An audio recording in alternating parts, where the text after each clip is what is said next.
The Celtics deal the first pick in the draft to Philly. The Boston Celtics select Jason Tatum. Celts and Cavs, that trade finalized. Kyrie Irving to the Boston Celtics. All-star Gordon Hayward going from Utah to Boston.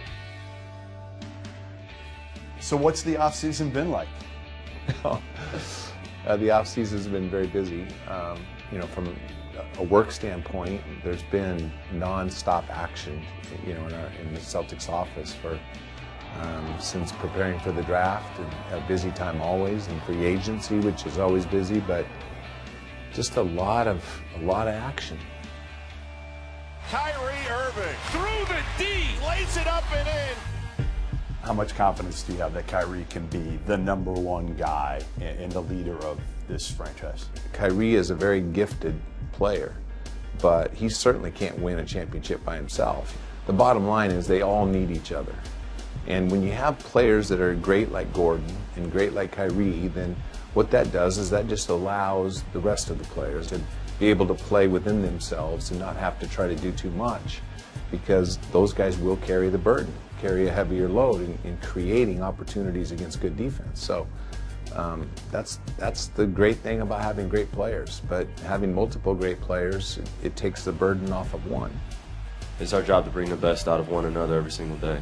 And I think that's been echoed throughout this whole entire organization, as well as the players and the tradition that's here in Boston. And I knew that I was going to come in contact with some other great individuals, and we were going to go after something special. Why do Kyrie Irving and Gordon Hayward fit into the culture in Boston? Well, first of all, I think it's pretty simple that they're just great players. They would fit into a culture anywhere. It's not just Boston. They could play with any lineup, any position. They could play on the ball, off the ball.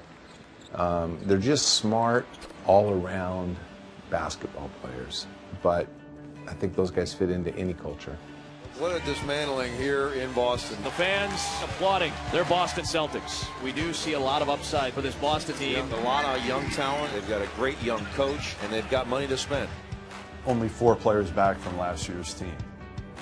How patient do you think Boston fans have to be, especially early with this group? We know championships aren't won in November. At the same time, effort and teamwork and all those things are huge in the eyes of the Boston fans. So I think it's unrealistic to think that we won't have struggles somewhere along the road, and there'll be ups and downs through the course of the season. But I think it's going to be a very exciting year.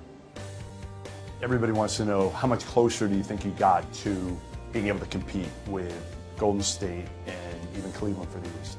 Yeah, I think those guys are great. It's a challenge, no doubt about it. But like I've said from the beginning, that doesn't mean that we're just going to fold. We have a pretty good hand, and we're going to keep playing it and see where it takes us.